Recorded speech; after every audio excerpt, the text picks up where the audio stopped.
If these lands could speak, what would they say? They would say, welcome. Kia ora.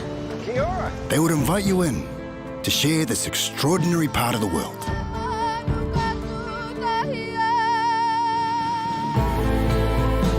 This place, it's yours too. This land is wide open for sharing. Our culture welcomes all cultures. So let us show you around. Lead you to our natural wonders. And throw you head first into our beautiful countryside. Kia ora.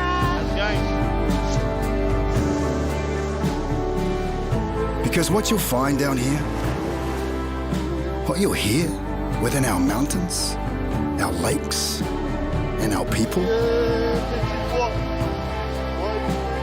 what you'll discover on your journey throughout this precious land is that you're welcome here. Make yourself at home.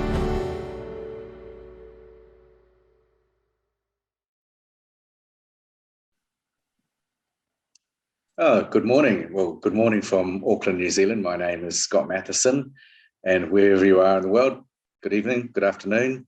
Welcome to this webinar on how to get a teaching job in New Zealand and how to move to New Zealand, especially in this time of COVID.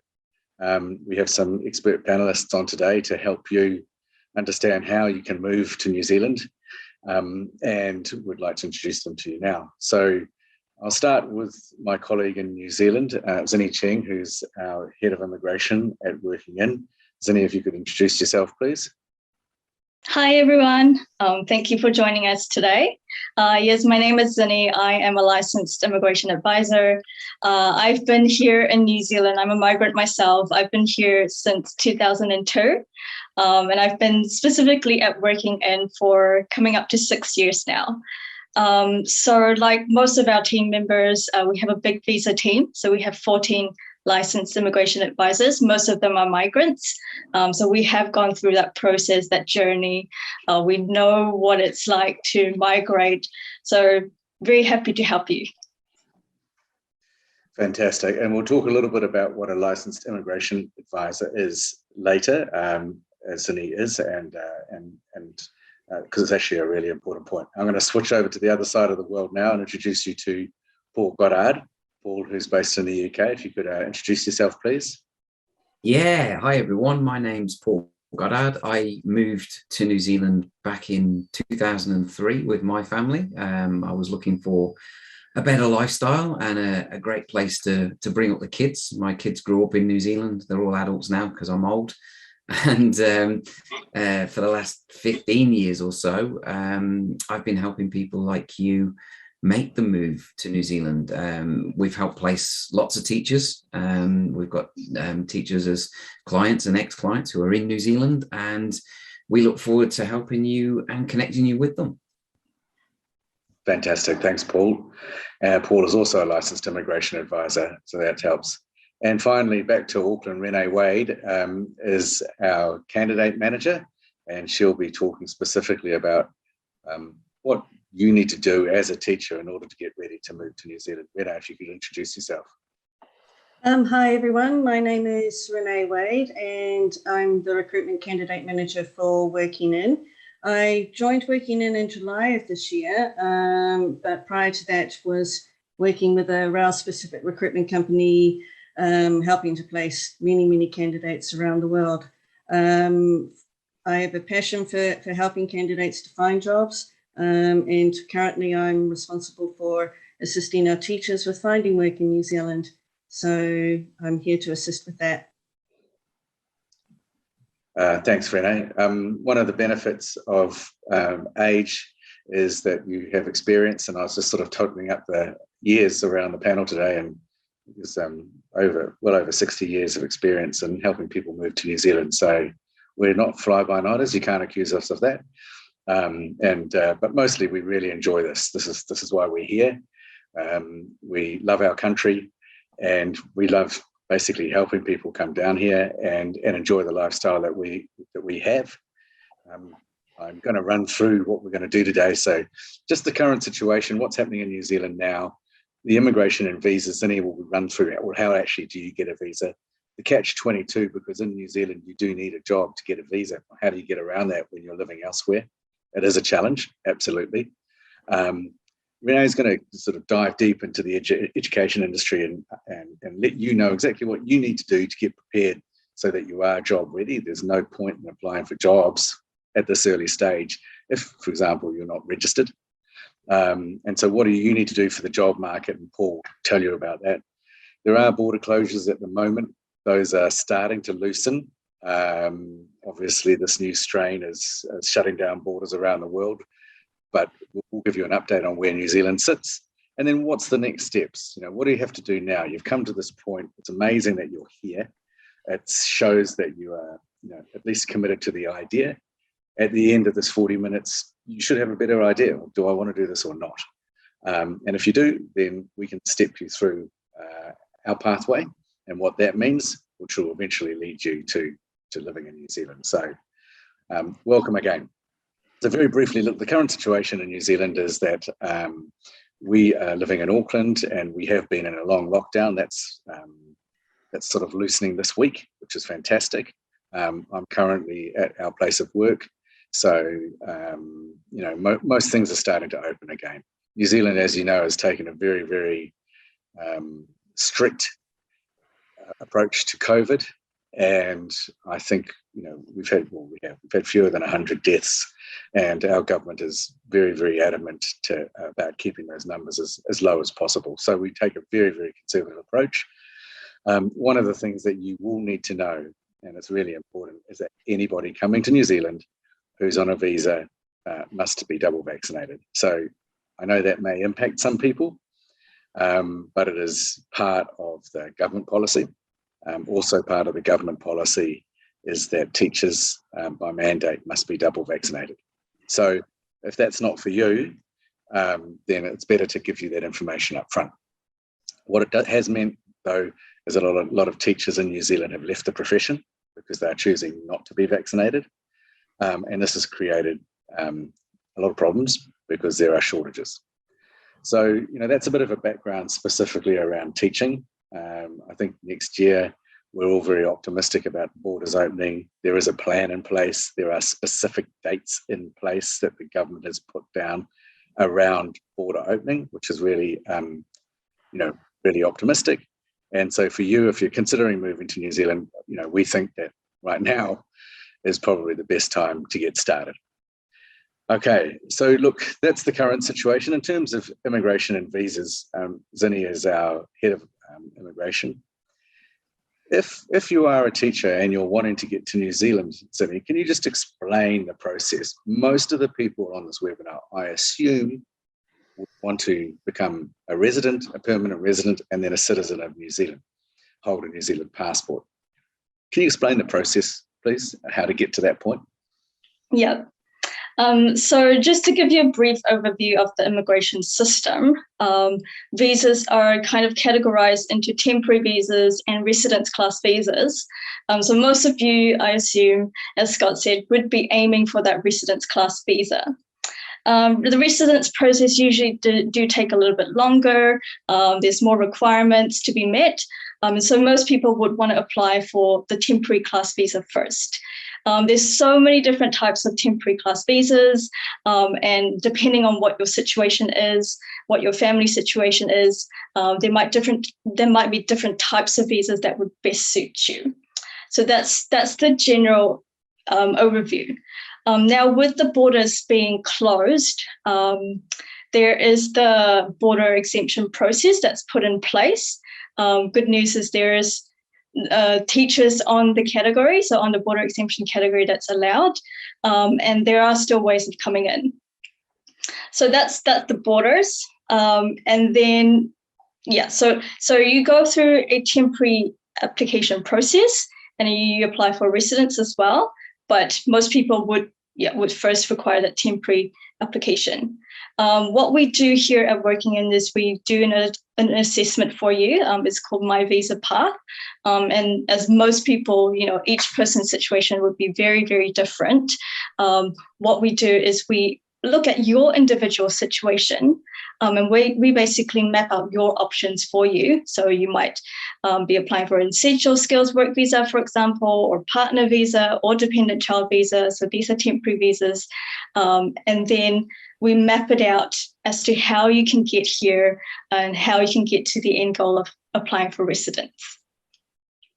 Fantastic. So, but what I'm hearing, Zane, is that you will, in almost all circumstances, not all, but most circumstances, require employment to get that work visa. And until you have your work visa, you can't really apply for residency, because residency will be applied for onshore. And can you just qualify that?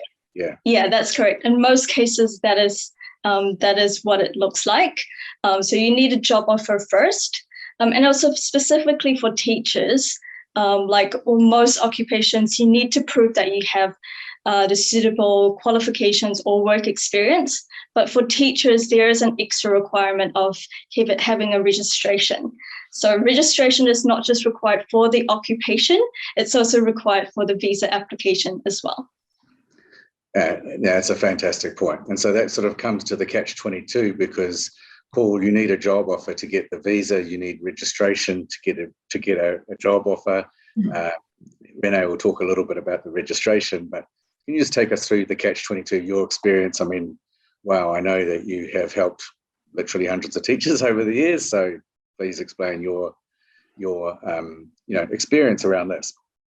Yeah, look, it's really important. And what people don't realize is they focus on their CV and everything else, which is really important. But the main barrier to a job offer is what the employer needs to know, because that's what stops an employer moving forward. If you just randomly send off your CV to a job that you see advertised online, the usual response from an employer is no response at all, or sorry, you're overseas, we can't help you, or you look great, let me know when you get here. None of which is going to help you get that job offer so that you can get the visa. And you have to remove the barriers that stop an employer moving forward. I mean, the picture we've got there, it's a bit over the top, but employers do literally get bombarded with CVs from all over the world. That's why most jobs that you see advertised say you need a visa for this role. It's to put you off bombarding employers with CVs. And quite often they delete them. And especially at the moment, with what we've just gone through for the last 18 months or so of borders closed, most teachers and most schools don't know how to get you into the country. And because they don't know how to get you into the country, they don't see any point in talking to you. And you've got to remove that. And the way that you remove that is you've got to show an employer that you're eligible for a visa. Not just tell them, show them, prove it. And if you're doing it on your own, you can't prove it, because you can only tell them. We can prove it because we can tell them that we've assessed you. You've got to show them that you're fully prepared and ready to move. This is a massive mistake that people make. They think that because they've read about New Zealand, or they've looked at pictures of New Zealand on the internet, or maybe even they've been lucky enough to visit New Zealand, that they're ready to move. In your mind, you might be ready and you might be 100% committed, but being ready to move is a lot more than reading about New Zealand or visiting New Zealand. It's about being information ready, it's about being document ready, and it's about being able to prove to employers that you're fully prepared and that if they offer you a job, that you will get a visa. So what an employer really needs to know is that you're eligible for a visa, that everything's in place and good to go, that all they need to do is offer you a job. And if they offer you a job, everything's going to run quickly and smoothly. And that's really difficult, if not impossible to do, if you're doing it without the support of people like us. And we know that from helping people for years and years and years. These parts are key to getting a job offer. Thank you, Paul. And I think that was a really good description of what's required. I like to look at it like this. If you're applying for a job, you have to realize that you're applying for a job with against local candidates. So we have to take away as many of the barriers as possible to make sure that you can compete alongside a local candidate. An employer, a school, won't want to hire you if there's all these other things that need to be doing. There's all these sort of caveats around your offer. So, what Paul's explaining is if you can steadily remove all those barriers and present yourself as a very viable, qualified candidate with nothing that's going to stop you from actually moving forward, then that's where we need to get to. That process is actually quite time consumptive. There's a lot of work to do, but it's kind of what we take you through. Big part of that is registration. I want to hand you over to Renee. So Renee is the person that once we're working with you on your visa, she's our candidate manager and the first person that you'll meet at working in. And maybe you can just explain that process. What happens once somebody comes on board and we're helping them with their visa? Then, obviously the next phase is the job. What do you do, Renee? Okay. Thanks, Scott. In terms of New Zealand teachers registration is required for all teachers practicing in New Zealand. And it's important for overseas teachers to be looking at what's involved in this process and to get this underway, preferably before coming to New Zealand. One of the key aspects of this is, I'll go through these steps in a moment, but one of the crucial steps to do before even getting to this stage is to see whether your qualifications from overseas would be pre-approved by the NZQA. And we can provide information to assist you with that process. But just quickly, this really these are the requirements in terms of applying for teachers registration. There's quite a lot of documentation to put together. So I'll just run through these steps just quickly. First of all, to show that you're satisfactorily trained to teach, demonstrate English language competency, obtain overseas police clearance, proof of identity, and then gathering further supporting information for your application. And this is also quite a big and extensive area to work on. In terms of this, I would like to stress that the team at the New Zealand Teachers Council are always very approachable in terms of getting in touch with them for any advice on anything specific. I appreciate that a lot of you teachers from overseas have various types of skill set. You might have some certificates, but not the other, and you'd really like to get an understanding of how it all works. Again, the New Zealand Teachers Council and also myself are really we're there to to assist with any questions you may have regarding that. And then, so finally, the process, as they say, to keep in mind that it can take from 6 to 12 weeks. Just to clarify with that, the way it works is if all of your paperwork and documentation is in order, this can take up to 4 to 6 weeks to process. What stops the process from happening within that 4 to 6 week period is if you're missing something or you don't have all the information required. So again, it's quite involved, but it is what it is. It is required. So this is something you would really need to look into going forward.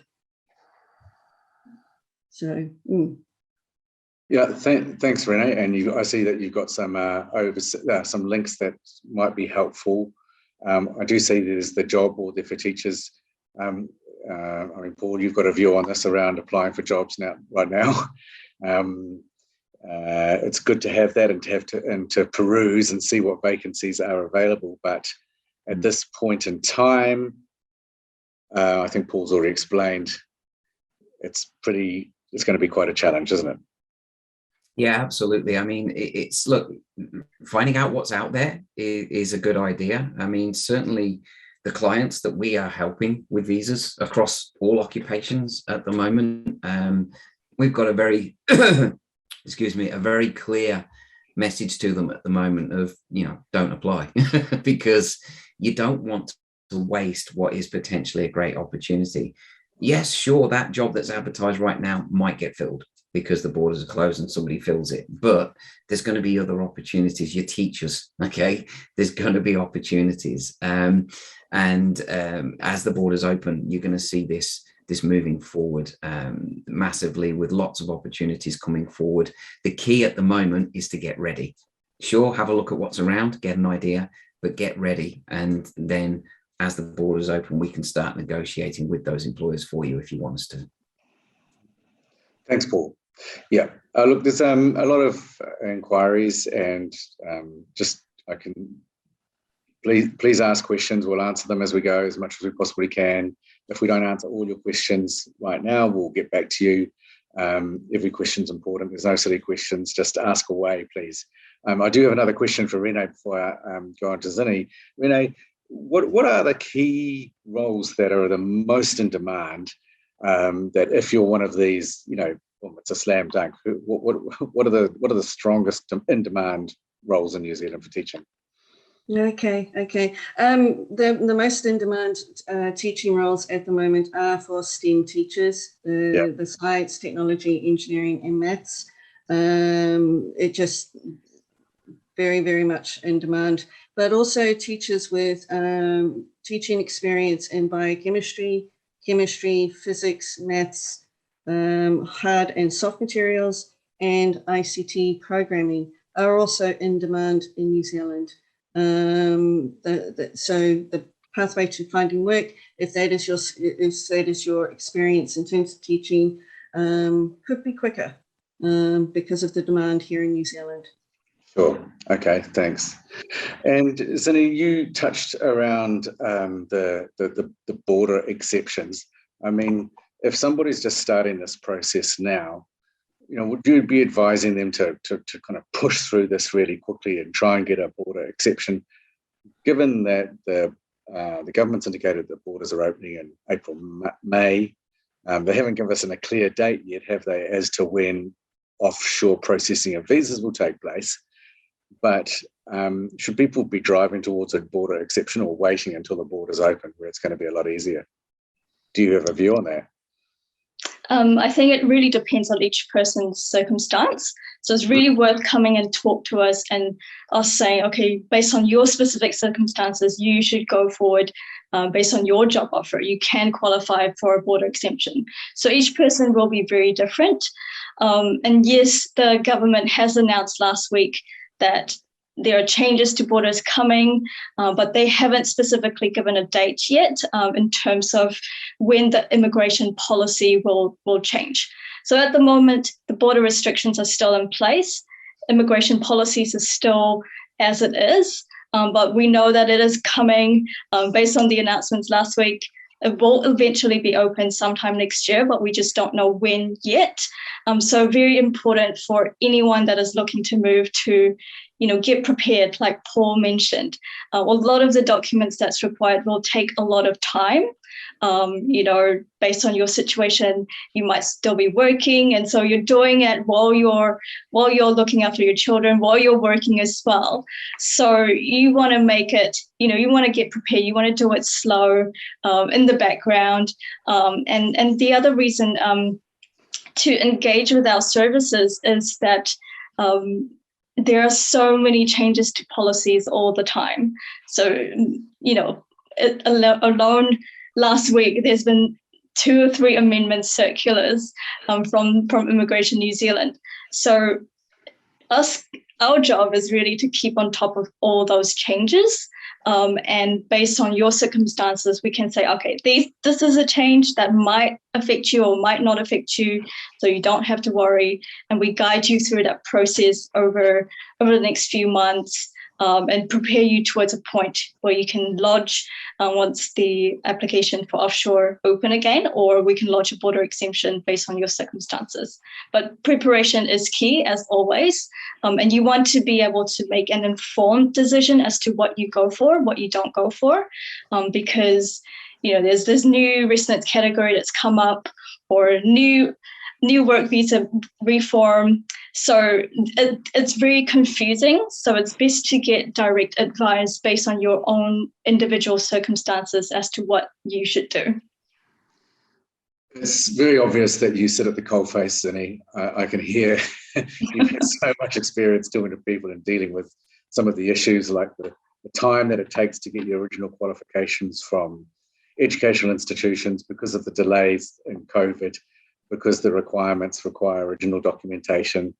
And these things, you do them in the evening after a hard day's teaching, and maybe that teaching's online. My mother's a teacher, or was a teacher, and my word, I know how hard teaching is. So, you're exhausted at 8 o'clock at night, and how do you actually, get the energy to even go and apply to the educational institution to work through that process to even get that one piece of documentation. So I think what I see is that this is quite a long process. It's not something that's going to happen overnight. Get into that cadence that, okay, this is going to take a bit of time, but there's one step at a time, and you've got to do these things that are required. Try not to get frustrated by it. Zane and her team can definitely guide you on that. And, we might have some shortcuts or some, links or some people to talk to, especially around registration and such and so forth. And all that stuff compresses time. And going along for the journey with somebody is a lot easier as well, because going solo is tough. I just wanted you to explain, Zane, both you and Paul are licensed immigration advisors, and I think it's really, really important. It doesn't matter whether you use us or not. I mean, this isn't a big sell. This is about information, but, no matter what you do, if you are moving to New Zealand, then if you are using an advisor, it's really important that you use a licensed immigration advisor. And can you explain what an LIA is, a licensed immigration advisor is, please, Zane, so people are aware of what security that gives them? Yeah. So the legislation is that anyone that is providing immigration advice or assistance, they must be licensed by the Immigration Advisors Authority or the IAA, or exempt. For example, they're a lawyer. So this legislation was created really with the intention to protect migrants, to protect the consumers. So we have a really, really strict code of conduct that we need to adhere to. We renew our license every single year. If we don't meet those code of conduct, we risk losing our license, which means losing potentially our livelihoods. And we also risk, getting a fine, or potentially the maximum sentence is imprisonment. So none of the advisors want that. And we do follow code of conduct every single day on our day-to-day practice. I look at it basically every day in my practice.